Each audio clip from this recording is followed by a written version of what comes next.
Please pray much. What inspired me to do the poem that I'm about to do is because being in college, there's a lot of different people with a lot of different spirits. And I was in college and I was tempted. There was a lot of temptation, there was a lot of different things that was brought to me. And I had a lot of friends. And they always wondered about it, like, why do we always go in the room and play the keyboard all the time? Why you always play gospel songs? Why you always do this, that, and the other? So they started coming. More people started coming. They was like, what song you playing? I know that song. Oh, I go to church. What's that song? And like more and more people every week just keep coming in the room, keep singing the songs, and you would never thought they went to church.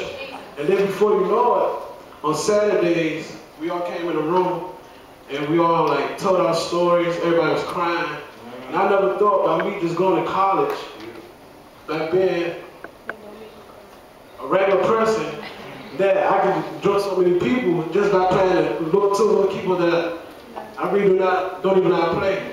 So I was just messing around with the keyboard and they were like, oh, I know that song. I'm like, I don't even know the song. I'm just messing around.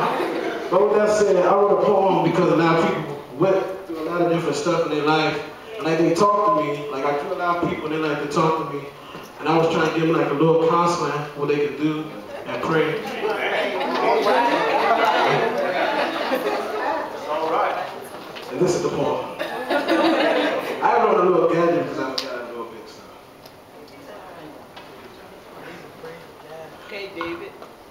I look in the mirror and what do I see? And also looking back at me, the agony and hostility, who wants a little peace and tranquility. They ask themselves, will I ever leave these conditions? If someone could just sit down and listen to my story. Since the age of 5, I was raped and abused. I'm all grown up now, but still a little confused. Who's to blame? My hypocritical uncle, of course, who steals my innocence and still sits in the pews. My mother sold a body to the streets and on drugs. So who do I go to for kisses and hugs? Daddy died in jail, never knew who he was. I tried to kneel down and pray, but was never taught, so didn't know what to say. Remember hearing Anna say, whatever you do, baby, do it from your heart. So I cried, help me, Lord, and never stop.